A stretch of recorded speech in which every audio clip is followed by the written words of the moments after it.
5 साल से जेल में जरूर हूं, लेकिन मैंने घोड़े वाला खाना खाया है। मैं घोड़ा हूं, घोड़ा। आपकी परेशानियों के वजन को अपने सर पे, पीठ पे बिठा के खत्म करने का काम करूंगा। दोस्तों, दास्तान बहुत लंबी है मेरे पास। तमाम तरह के ख्याल आते थे।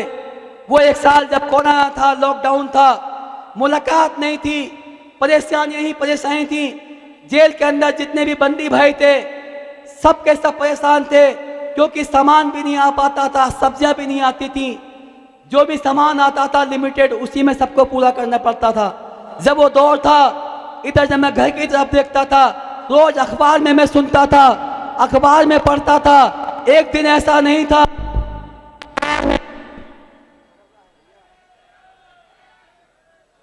ऐसा कोई दिन नहीं था जिस दिन टीवी चैनल में मुझे गालियां ना दी जाती हों।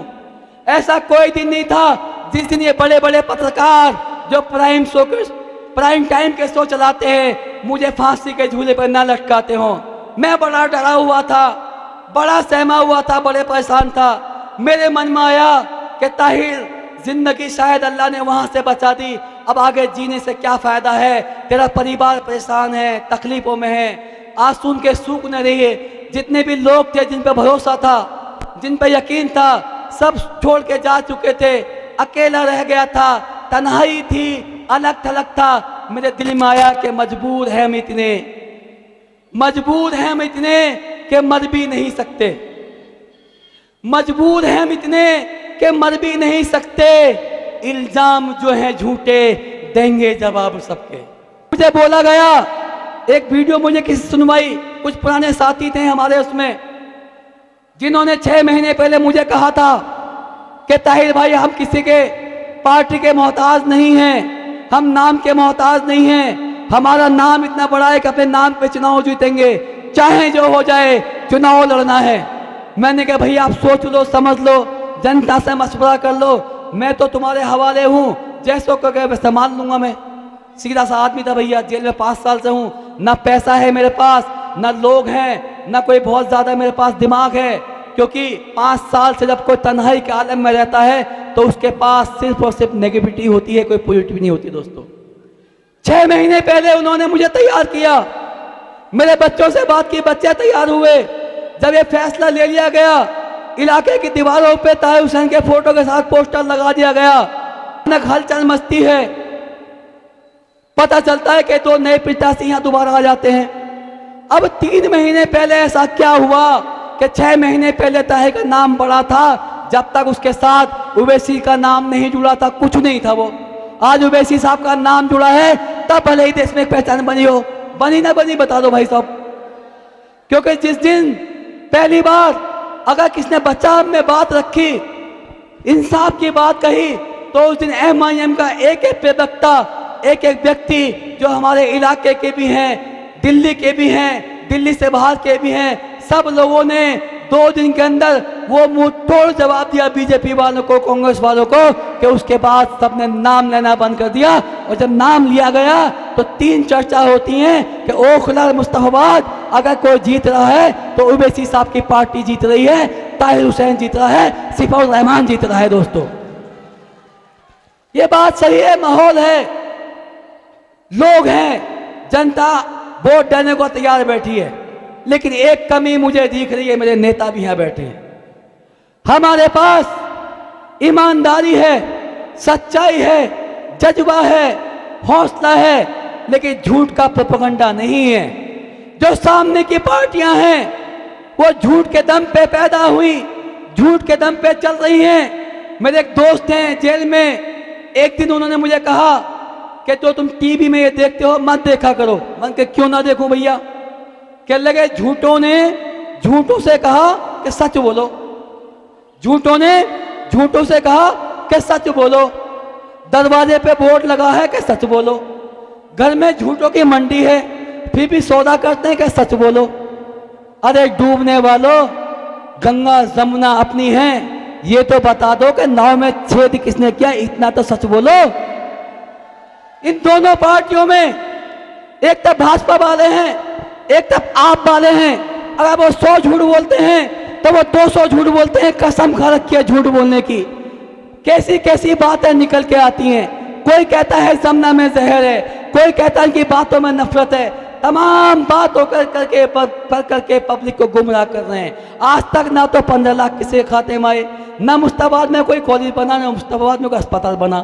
तमाम दिल्ली के वादे सिर्फ विज्ञापन में हैं, अखबार में हैं। आज से पहले मैं इसलिए नहीं बोलता था क्योंकि साथ था, भरोसा था, यकीन था। लेकिन जुल्म के साए में पर तोलेगा कौन?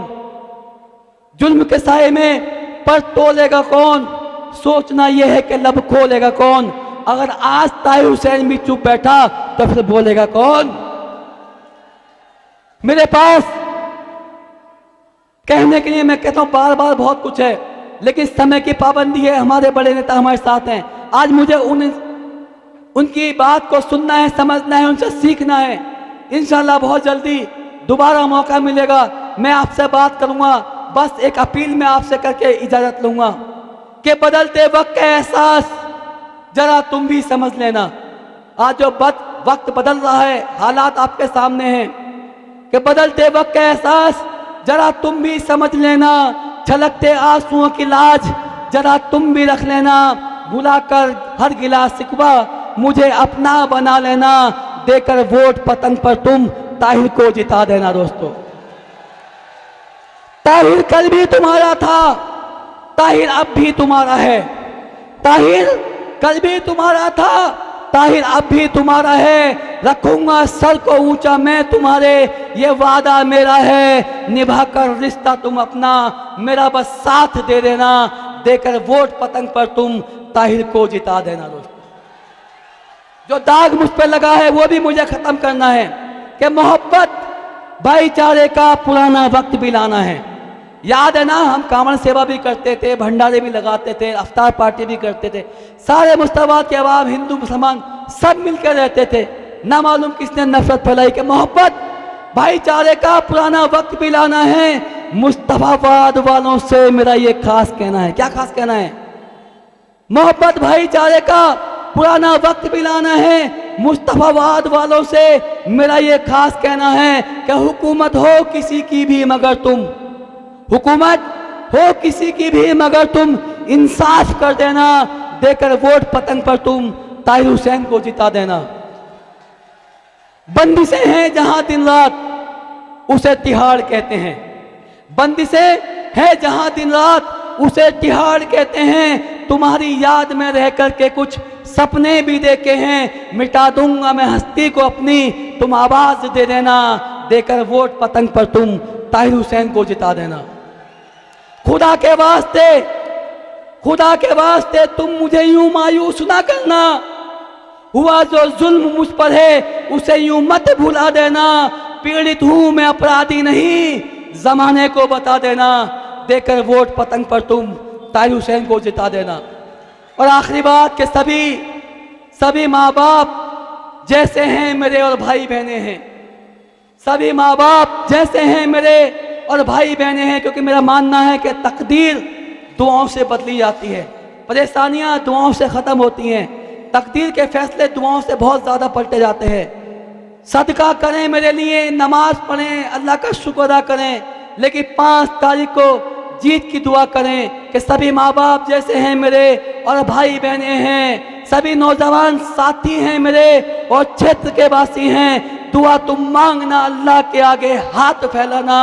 देकर वोट पतंग पर तुम ताहिर हुसैन को जिता देना। अस्सलाम वालेकुम। बोलेगा मुस्तफाबाद, बोलेगा मुस्तफाबाद। आपके सामने जैसा था वैसे ही आना चाहता था, लेकिन पहले मैं बिजनेसमैन था।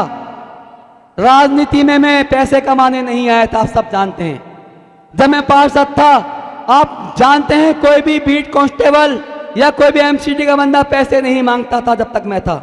और ना कोई कह सकता, मैंने कसम खाई थी जब पार्षद का चुनाव जीता था कि अगर 1 रुपया भी मैंने लिया किसी से भी वो हराम होगा। कहा था। 3 साल में आपके बीच में रहा, 2 साल जेल में रहा, बहुत परेशानी थी, खाने के लाले थे। मेरे बच्चों से बात हुई, इनसे कुछ लोगों ने संपर्क करा जो उस महकमे के इंस्पेक्टर थे कि भैया हम कुछ मदद कर दें। बच्चों ने मुझे कहा अप्पू ऐसे ऐसे वो लोग आए थे।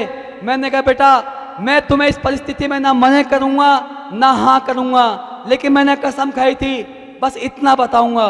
मेरे बच्चों से 2 दिन बाद जब मैंने पूछा क्या फैसला लिया, मेरे बच्चों ने, मेरे बेटे ने कहा अप्पू जो नाम तुमने कमाया है, जो कसम तुमने खाई थी, हम तुम्हारा खून हैं, हम तुम्हारे खून की लाज रखेंगे, मरते दम तक हम भी तुम्हारे नक्शे कदम पे चलेंगे। उस वक्त हालात बहुत खराब थे भैया, मगर मैंने ना हिम्मत हारी ना हौसला तोड़ा। एक कसम जरूर खाई थी। फिर क्या कसम खाई थी कि जो जिंदगी अल्लाह ने मुझे बख्शी है, क्योंकि वो तारीख जो मैं नाम नहीं लेना चाहता, उस दिन मुझे लगा था कि ना मैं बचूंगा, ना मेरे बीवी बच्चे बचेंगे, ना मेरे माँ बाप बचेंगे। क्योंकि वीडियो जो आप देखते हैं, जो टीवी पे सर्कुलेट होती है, आसपास देखना चारों तरफ, या तो मैं इस कोने पे हूँ भाग रहा हूँ या उस तरफ भाग रहा हूँ, अंदाजा लगाना है कि मैं क्या कर रहा था भैया, मदद मांग रहा था सिर्फ। तो मैंने जब आज 3 साल के बाद, 4 साल के बाद, 5 साल होने से पहले एक कसम फिर खाई है कि राजनीति मेरे लिए न कल व्यवसाय था, ना बिजनेस था, ना आज है ना कल होगा, लेकिन मेरे पास ये आखिरी मौका है मेरे भाइयों, मेरे दोस्तों। मैं इससे ज्यादा आपके सामने नहीं गिड़गिड़ाऊंगा, अल्लाह के पास जाऊंगा, कयामत के दिन पूछूंगा कि जब ताहिर हुसैन को नीलाम करा जा रहा था, जब ताहिर हुसैन को नफरत के बाजार में घसीटा जा रहा था, जब ताहिर हुसैन के बच्चों के साथ जुल्म हो रहा था, जब ताहिर हुसैन को लोगों ने अकेला छोड़ दिया था, तो यही मुस्तफाबाद के अवाम जो आज तमाम तरह के रिश्ते निभाने की बात करती है, तमाम चीज को भुलाने की बात करती है, यह अवाम आपको जवाब कयामत पे देना होगा कि एक इंसान जिसके खिलाफ नाइंसाफी हुई, उसने आपसे वोट मांगा इंसाफ की खातिर, या आपने वोट दिया दूसरों डराने की खातिर। दोस्तों फैसला आपको करना है। तारीख नजदीक है, 5 तारीख पतंग का निशान, 5 तारीख पतंग का निशान, यही है ताहिर हुसैन मुस्तफाबाद की पहचान। अस्सलाम वालेकुम।